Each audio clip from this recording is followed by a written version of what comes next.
turn this into something positive and maybe it'll spread. He's the most positive person on his job. Now you're cured. I feel good.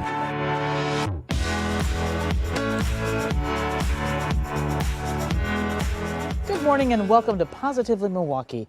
We are in challenging times, but I hope you manage to find a way to celebrate Easter and Passover week with your loved ones. I am thrilled to show you a woman who will give you hope. She's a wife, a mother, and committed to serving those in need. So much so that during this pandemic, she moved from her home in the North Shore into a homeless shelter. Her dedication, exceptional. Hebron Housing Services in Waukesha. It's more than a refuge for the homeless. We are not just providing a roof over somebody's head. We're really helping figure out what the root of the problem is. It's a place where people care. I wish we were able to serve more people and get them off the streets and help them on their journey. Where the staff sees solutions. The case managers, they'll take them to places, important appointments that they need to go to, make sure they got like the paperwork filled out that they need to. They're like a hands-on assistance for the guys. And souls find solace. When you're standing out there and you're cold and you're not eating, not knowing where the resources are can be just as hard. And there's something else extraordinary you'll discover at Hebron Housing Services.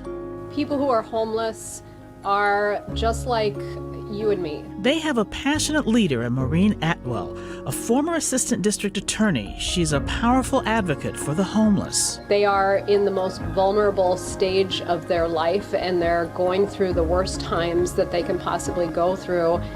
Atwell is so dedicated during the COVID-19 pandemic, she moved into the shelter she oversees. Hebron Housing Services is now at full capacity. The staff is strained.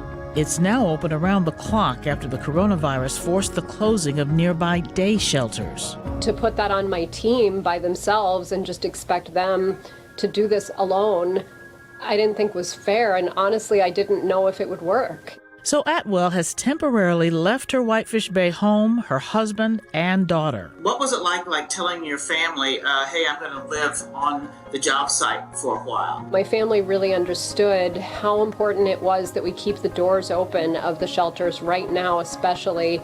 And even my daughter, who's just 12 years old, even she understood. She really got it. She now sees her family through FaceTime. I feel really lucky that we have the technology available to us and that we're able to connect in that way. I'm looking at this a little bit like a military deployment. I'm away from my family for a long period of time because I need to be.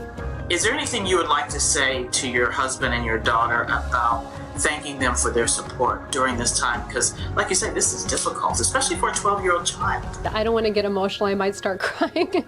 But I'm so grateful to my family for the sacrifice that they're making, because for that sacrifice, we get to keep a lot of other families safe. As much as my daughter misses me, I hope that, I'm gonna get emotional, I'm sorry. Gosh, I hope that one day she looks at this and understands what it means to serve others and understands what it means to make a sacrifice. And I hope that she is inspired by this and that she remembers this time. Where you're teaching her probably the best lesson she'll ever have in her life.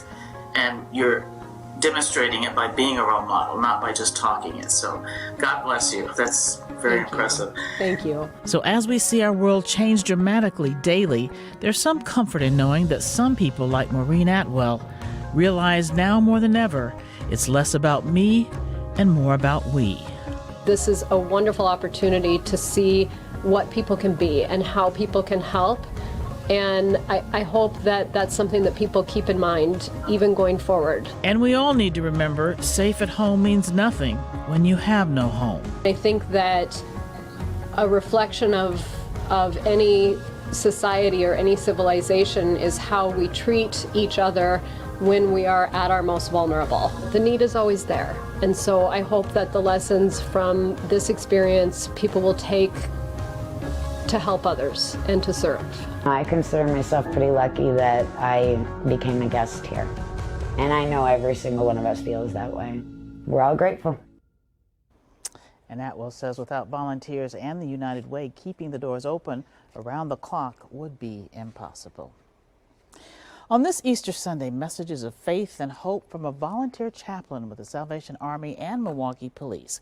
Pastor Lynne Levy is also a pastor at Summerfield and Cudahy United Methodist Churches.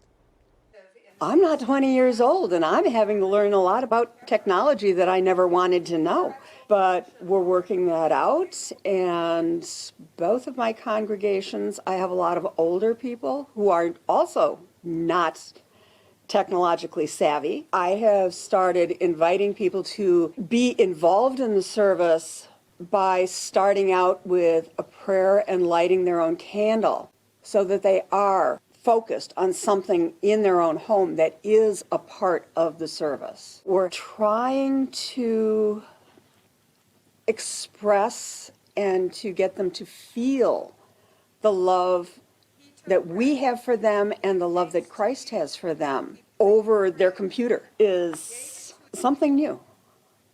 And I'm a hugger, so that makes it even more difficult. We are still doing our meal program, but we were really challenged to figure out how to do that and to allow the distancing and to keep feeding hot meals. But we figured it out. So we are still doing that too. But if you've got the drive and you've got the heart and you've got the congregation and the leadership that I have in both churches that really, really have the heart of Christ to do that, then you can. I'm just thrilled that I've got members who do have the heart to do it, and they won't give up. I mean, Christ wouldn't give up. Why should we? We can't let people starve. We just refuse to do that. Now we are actually doing what church is supposed to do. Church is not supposed to be about the building. It's supposed to be about what's outside of the building. And I actually got a message from a friend of mine in Chicago who kept insisting to me that I have angels in both congregations. And that was probably the most beautiful message I have ever received. Don't you love that? Thank you, Pastor Lynne. We appreciate your message on this Easter Sunday. Coming up, teachers go on parade to see students they have not seen in weeks. And Packers lineman Billy Turner tells us how he's keeping busy while stuck at home.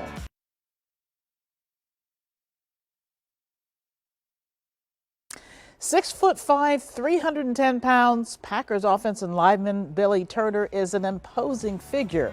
By combining his passion, creativity, and generosity, he's making a big impact on others. Rod Burks has that story.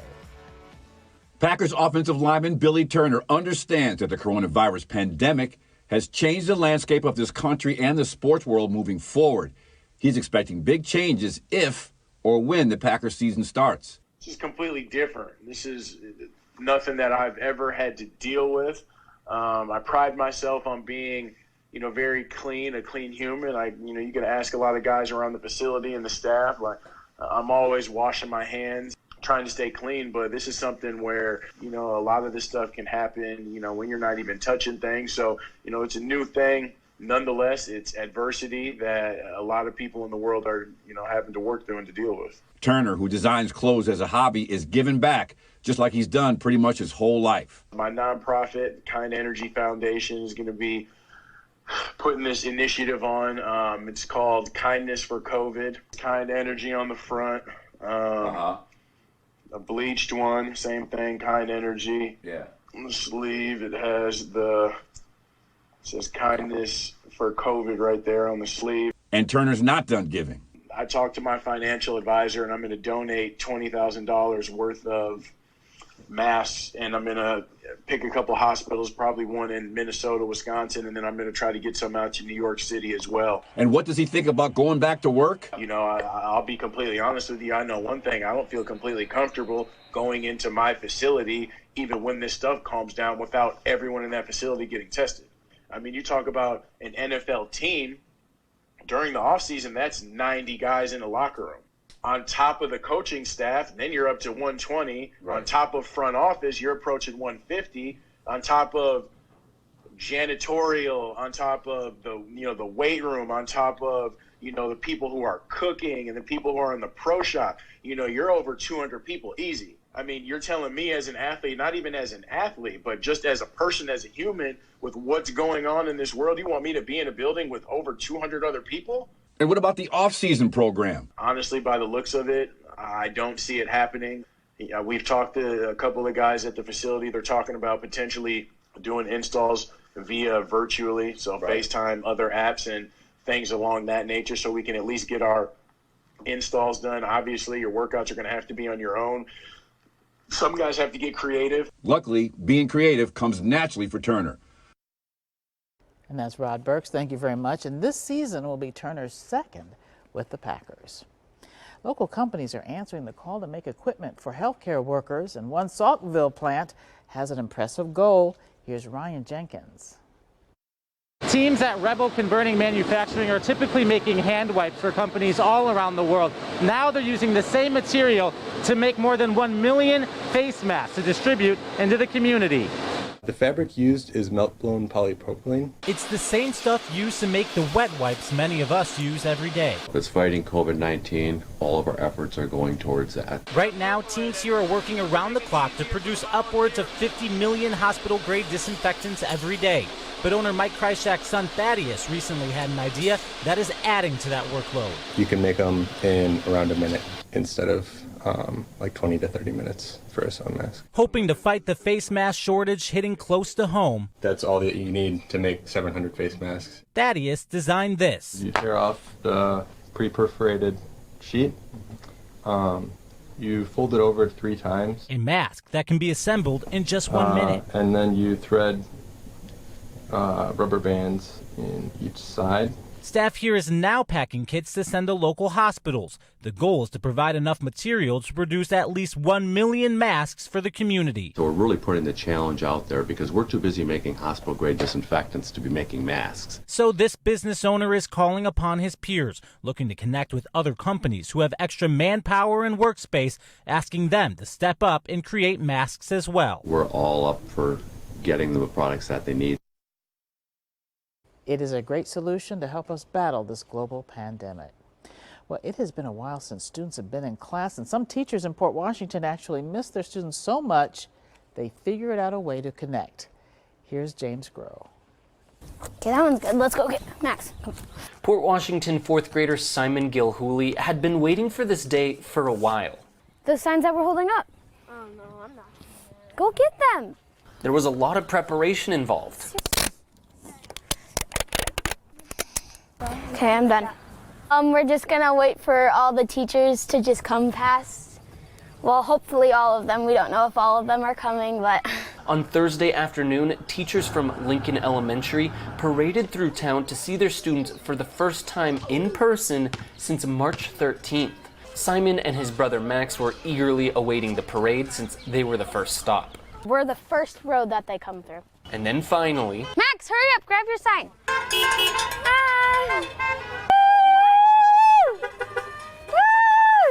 The teachers started rolling by.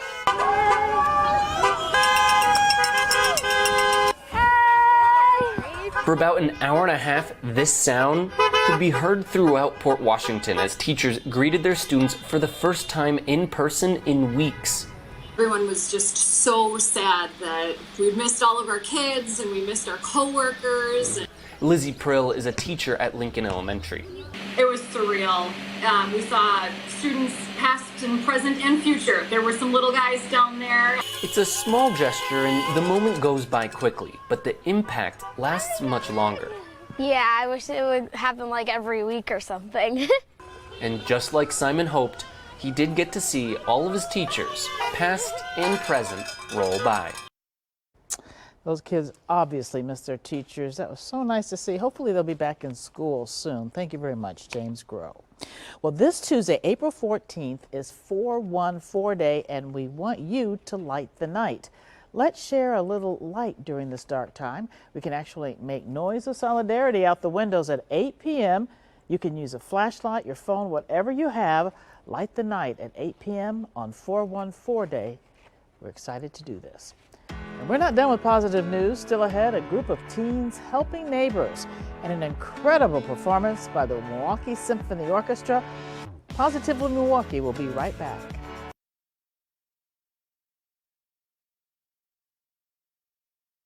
Welcome back to Positively Milwaukee. It's often in the worst times that brings out the best of people. And we begin this week's 4 Positives with a patriotic flair. God bless America, land that I love. That's God Bless America, sung by residents and staff at VMP Healthcare and Community Living. They showed off their patriotic spirit by waving flags and singing from their balconies. And it's clear they had a good time even with their masks on. And a big thank you to more than 200 volunteers. They are all part of a group called Mequon Teens Against COVID-19. They are delivering orders for people who cannot leave home, and they're doing so free of charge. It makes me feel wonderful. It brings out something that we have not seen, unfortunately. I'm not the only one that matters, right? I live in my Mequon bubble with all my friends, and I feel like a lot of people take that for granted, and I want to give back to people who need help. Oh, wonderful. The teens use safety guidelines to handle the orders, and they practice social distancing. They're making daily trips, and if you'd like to help, sign up on the links page at tmj4.com. And then there's this, a beautiful message written on the sidewalk in Elm Grove. It reads, "April distance brings May existence." That is so true. Thank you to the viewer who sent us this very important message at this time. And last but not least in our 4 Paws, look who was spotted waving to people in a local neighborhood. It's Winnie the Pooh. And the rain was no match for this furry friend. Kids loved seeing Winnie, who is actually Mary Carey of Mequon. She just wanted to bring a little fun to neighbors, and we want to thank Winnie and Mary for spreading cheer despite the weather. The Milwaukee Symphony Orchestra has had to cancel its shows for the season, but musicians have found a way to share their magnificent music. This from Edward Elgar's Enigma Variations.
Hauntingly beautiful.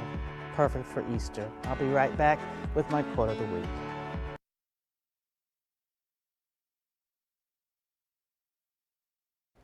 Each week I like to leave you with my quote of the week, and this week's comes from psychiatrist Theodore Isaac Rubin. He says, kindness is more important than wisdom, and the recognition of this is the beginning of wisdom. Thank you for joining me this morning. We leave you with this message from team members at Advocate Aurora Health.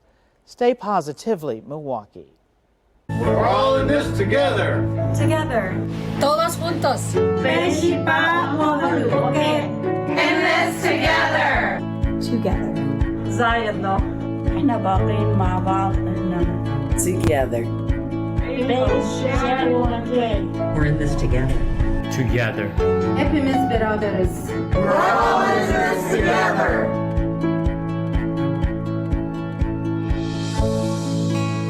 Estamos juntos. Together. We're in this together. Together. We are all in this together. Juntos. We're in this together. We are in this together. Wir sind Alba in Selden Boot. Together.